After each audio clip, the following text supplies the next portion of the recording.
नाम विकास है। मैं फिर हाजिर हूँ अपने YouTube चैनल टेक्निकल हब में। अब हम आगे का वीडियो स्टार्ट करेंगे।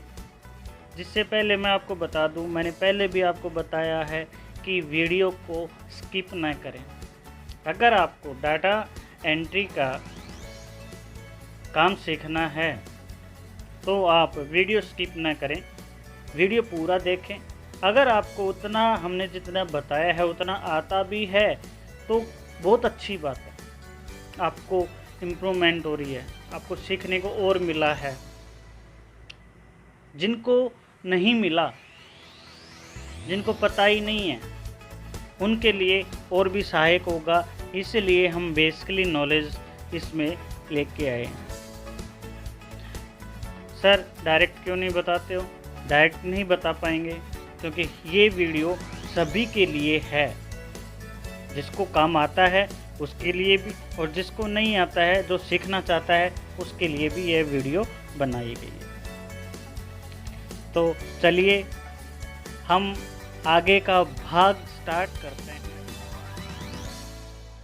डाटा एंट्री ऑपरेटर के कार्यों में शामिल टेक्स्ट और आंकड़े दोनों को स्प्रेडशीट या डाटाबेस में दर्ज करना, संगठन की आवश्यकताओं को पूरा करने के लिए विशेष रूप से निर्मित सॉफ्टवेयर अनुप्रयोग या सिस्टम का उपयोग करना। डाटा एंट्री ऑपरेटर अक्सर ग्राहक सेवा सहायक और संपर्क केंद्र ऑपरेटर भूमिकाओं के साथ मिलकर कार्य करते हैं। आवश्यक कौशल: एक डाटा एंट्री ऑपरेटर बनने के लिए आपको निम्न में से करने व समझने की आवश्यकता होगी। उत्तम कंप्यूटर कौशल प्राप्त होना, गणित और अंग्रेजी कौशल के साथ जल्दी टाइप करने में सक्षम होना, डाटा की गोपनीयता से जुड़ी समस्याओं को समझने में सक्षम होना, सटीकता के साथ कार्य करने में सक्षम होना और विस्तार पर ध्यान देना। डाटा एंट्री ऑपरेटर की जिम्मेदारियां: एक डाटा एंट्री ऑपरेटर की विशिष्ट जिम्मेदारियों में शामिल है: एक डीईओ दैनिक कार्य रिपोर्ट प्रदान करने और दैनिक घंटों के आधार पर कार्य करने के लिए उत्तरदायी है। एक डीईओ ग्राहक से कार्यस्थल क्षेत्र या उसके विपरीत लिए गए डाटा को इलेक्ट्रॉनिक रूप से एंटर करने के लिए उत्तरदायी होता है। एक डीईओ का कार्य संगठन के आधार और संरचनाओं के आधार पर भिन्न होता है। एक डीईओ को सुनिश्चित करना होता है कि डाटा संग्रहण फार्म पर दर्ज आंकड़े विशिष्ट डेटाबेस में निर्धारित समय सीमा की सटीकता के साथ दर्ज किया गया हो। एक डीईओ को डेटाबेस के साथ आई किसी भी प्रकार की समस्या की पहचान और प्रबंधन या पर्यवेक्षक के साथ चर्चा करके उचित कार्रवाई करनी होती है।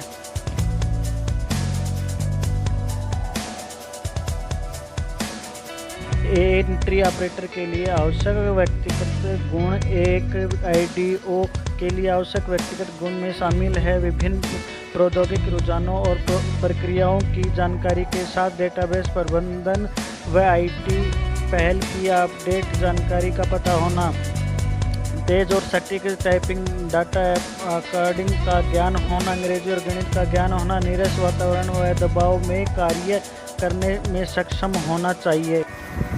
हमारा मॉड्यूल पहला ख़त्म हो गया है। मॉड्यूल 2, इस मॉड्यूल के समाप्त होने के बाद आप निम्न विषयों के बारे में जानकारी प्राप्त कर पाएंगे: कंप्यूटर के मूल तत्वों को समझ पाएंगे, एमएस वर्ड के बारे में काम करना सीखेंगे, एमएस एक्सेल के बारे में काम करना सीखेंगे। एक उपकरण होता है जो कि एक प्रोग्राम के निर्देश और नियंत्रण के अनुसार इनपुट में मूल संचालन, स्टोरेज, प्रोसेसिंग और आउटपुट के मूल संचालन पर कार्य करता है। इनमें डाटा को भंडारित करने, पुनः प्राप्त करने और प्रोसेस करने की क्षमता होती है। एक कंप्यूटर का प्रयोग दस्तावेजों को टाइप करने और स्प्रेडशीट के साथ कार्य करने, डेटाबेस प्रबंधन, प्रस्तुतियां बनाने, ईमेल भेजने और संबंधित जानकारी के साथ इंटरनेट पर संपर्क करने के लिए किया जाता है। महत्वपूर्ण गुण: गति कंप्यूटर समाज के सभी क्षेत्रों के लिए आवश्यक और यह कार्य में गति प्रदान करता है। विश्वसनीय कंप्यूटर विश्वसनीय उपकरण है। मनुष्य त्रुटियां कर सकता है पर यह नहीं। संग्रहण: कंप्यूटर डेटा की भारी मात्रा को संग्रहित करने में सक्षम होता है जिससे तेजी से फिर और प्रदान किया जा सकता है। क्षमता: डेटा को संग्रहित और पुनः प्राप्ति की क्षमता भंडारित करने वाली हार्ड डिस्क पर निर्भर करती है। उत्पादकता कंप्यूटर समाज के सभी क्षेत्रों में उत्पादकता को बढ़ाने में अहम भूमिका निभा रहा है। व्यवसाय बारकोड और स्कैनर्स की सूची को ट्रैक करने, ग्राहकों की क्रेडिट स्थिति जांचने तथा इलेक्ट्रॉनिक रूप से ट्रांसफ़र करने के लिए सक्षम बनाता है। घरों में अधिकांश इलेक्ट्रॉनिक उपकरणों की तरह ही कंप्यूटर आंतरिक तापमान नियंत्रण करते हैं, घर की सुरक्षा प्रणाली को संचालित करते हैं, समय बताते हैं तथा वीडियो कैसेट रिकॉर्ड को ऑन ऑफ करते हैं। ऑटोमोबाइल यह ईंधन के प्रवाह को नियंत्रण करने जिसमें पेट्रोल माइलेज बढ़ता है। मनोरंजन, इसका उपयोग स्टीरियो सिस्टम या कंप्यूटर डिजिटल ध्वनि बनाने या डिजिटल एन्कोडेड लेजर डिस्क से एनिमेटेड पिक्चर बनाने में किया जाता है।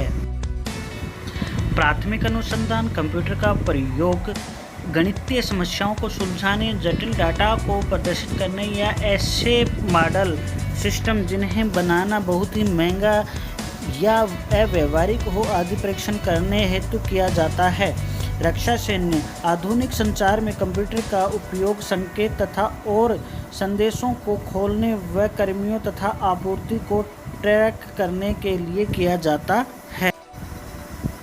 कंप्यूटर के प्रकार: डेस्कटॉप कंप्यूटर, लैपटॉप कंप्यूटर, हाथ वाले computer, tablet, PC.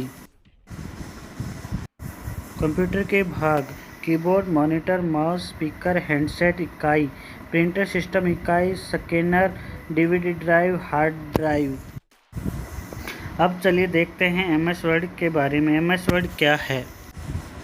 MS word निम्न प्रकार के दस्तावेजों को बनाने की अनुमति प्रदान करता है: पत्र, कक्षा नोट, रिपोर्ट, पोस्ट, प्रश्न पत्र, सामग्री। एमएस वर्ड की विशेषताएं: टेक्स्ट को डालना और डिलीट करना। एक पेपर की तुलना में प्रोसेसिंग का सबसे और उपयोगी कार्य टेक्स्ट को आसानी से डालना व हटाना होता है। यदि आप यह एक शब्द भूल जाते हैं या एक शब्द की गलती से 2 बार टाइप करते हैं तो आप आसानी से भूला हुआ शब्द वापस सम्मिलित कर सकते हैं या अतिरिक्त शब्द को हटा सकते हैं।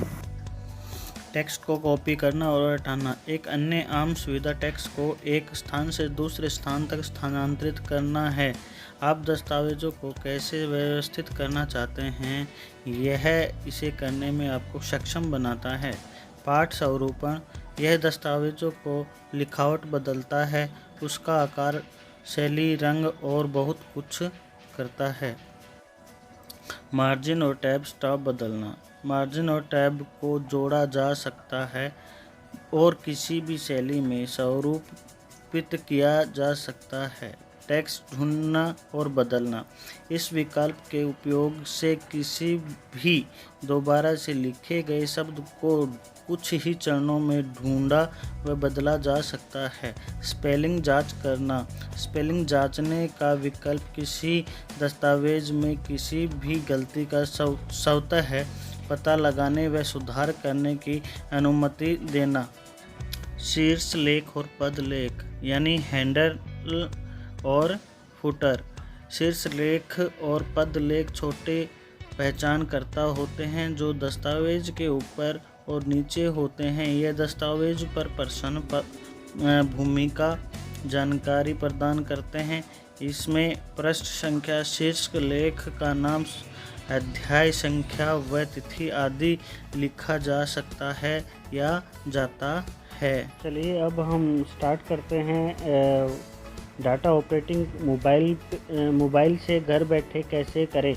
तो आपको मेरी मोबाइल की स्क्रीन दिखाई दे रही है जिसमें मैंने मेरा ऑफिस एमएस ऑफिस है और इसमें नीचे की साइड में प्लस का निशान दिखाई दे रहा है और इसमें 3 ऑप्शन, जैसे कि प्लस के निशान को जैसे दबाते हैं 3 ऑप्शन निकल करके बाहर आते हैं, नोट्स, लेंस, और इसमें जो 3rd ऑप्शन है इसमें इंक्लूड होता है वर्ड, एक्सेल, पावर पॉइंट। ये तीनों तो बहुत ही होते हैं।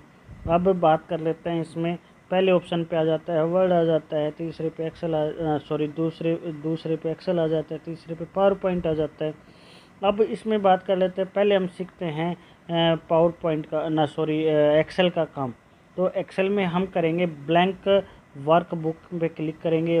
ब्लैक इस पे करने के बाद अपना जो एक्सेल है वो सेम आपके एक डेस्कटॉप की तरह हैं, जो कंप्यूटर में होता है उस तरह खुल जाता है। पर देखा जाता है कि इसकी अपनी मोबाइल की जो स्क्रीन होती है वह बहुत छोटी होती है, फ़ॉन्ट नहीं दिखाई देते हैं। तो हम इसको अब जूम कर लेते हैं। तो जूम कर लिया हमने, और अब समझ लेते हैं कि हमें क्या काम करना है। हमें मान के चलो, हमें पहले कोई डाटा ऑपरेटिंग का काम करते हैं, तो हमें पहले चाहिए होता है कि हम प्रॉपर उसको ब्लॉक के अंदर सेट कर दें, यानी उसमें हम ब्लॉक बना लें। तो अब ब्लॉक हम बना लेते हैं, जैसे कि हमने यहाँ पे सिलेक्ट किया और सिलेक्ट करके इसमें ब्लॉक का, अब जिन नीचे की साइड में फ़िल्टर है, कलर्स हैं, ये सारे दिखाई देते हैं। तो इसके साइड में एक ऑप्शन आता है, उसमें आप क्लिक करेंगे तो क्लिक करते ही सामने नीचे बॉर्डर फर्स्ट ऑप्शन होता है बॉर्डर्स। तो बॉर्डर्स में जाएंगे और बॉर्डर्स में जाने के बाद पहला ही जो ब्लॉक दिखाई दे रहा है उसको ओके करेंगे। तो देख सकते हैं आपके सामने जो आपके विंडो पे कॉलम बन करके बाहर आ गए हैं कॉलम बन चुके हैं। अब हम स्टार्ट कर लेते हैं अपना जो वर्क है वो स्टार्ट कर लेते हैं। कि हमें पहले स्टार्ट करने से पहले क्या होता है कि कंपनी होती है, कंपनी का अपना एक नाम होता है। तो कंपनी का एक नाम होता है, तो हम एक कॉलम पे क्लिक करेंगे, एक कॉलम पे क्लिक करेंगे तो एक ऑप्शन निकल के आ जाता है, कमेंट आ जाता है, क्लियर होता है, फाइल होता है। तो हम इसमें एडिट करेंगे, और इसमें एक आपके सामने कीबोर्ड खुल करके आ जाता है। तो हम मान के चलो हम कर लेते हैं कि अपनी कंपनी का नाम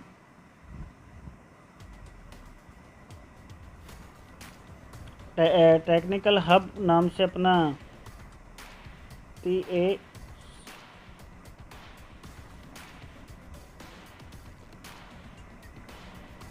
टेक्निकल हब के नाम से अपनी जो कंपनी है वो हमने बना लिया है, अपने देख लिया है। अब देखो इसको सेंट्रल में ले जाते हैं, इसमें फिर दोबारा से क्लिक करेंगे, एडिट करेंगे, और यहाँ पे हम स्पेस का निशान करते चले जाएंगे, और इसमें अपने को ये काम हो जाता है। अपनी कंपनी का नाम हो गया।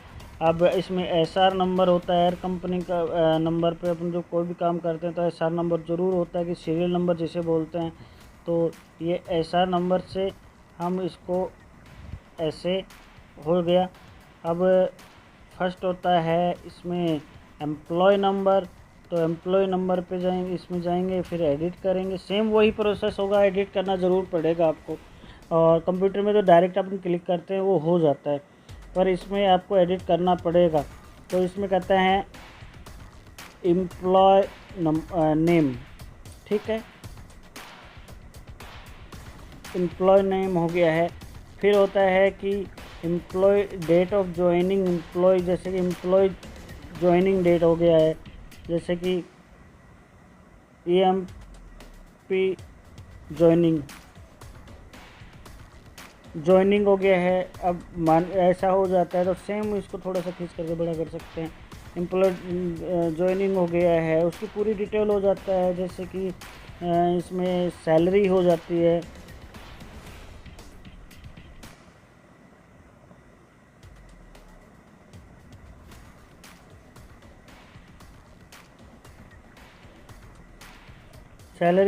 सैलरी के बाद अपन बात कर लेते हैं कि सैलरी में हो गया। अब उसका एड्रेस हो गया। ये सारी चीज़ें इसमें ऐसे ऐसे कंपनी जो चीज़ मांगती है, एम्प्लॉय की पूरा बायोडाटा हमें उसमें डालना पड़ता है।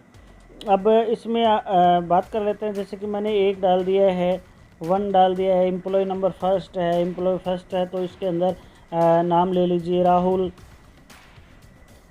ले लिया हमने।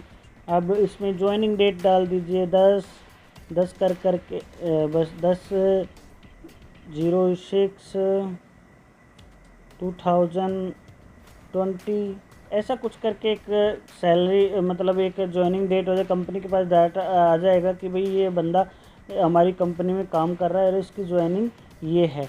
अब सैलरी बेस हो गया, हर बंदे का एक सैलरी बेस होता है, जैसे कि 25,000 रुपीज़ आप वो बंदा पर मंथ ले रहा है। तो वो चीज़ें हो गई उसकी। अब सेम वही प्रोसेस आधार पे आप वो कर सकते हैं। ठीक है।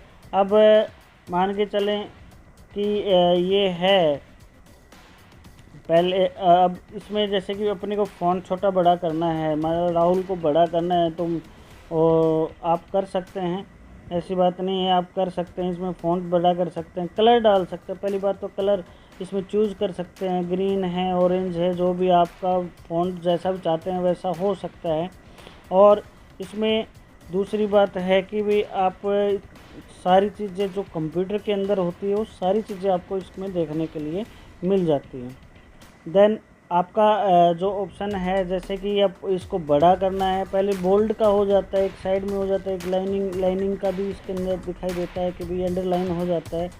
अब इसमें कैलिबर में आ जाइए, अपने फ़ॉन्ट मान के चले नाम बड़ा चाहिए तो नाम ऑलरेडी आपका बड़ा हो गया। कैलिबर बॉडी में आ जाइए, 18 पे मैंने कर दिया तो ये ऑटोमेटिक बड़ा हो जाएगा, ठीक है।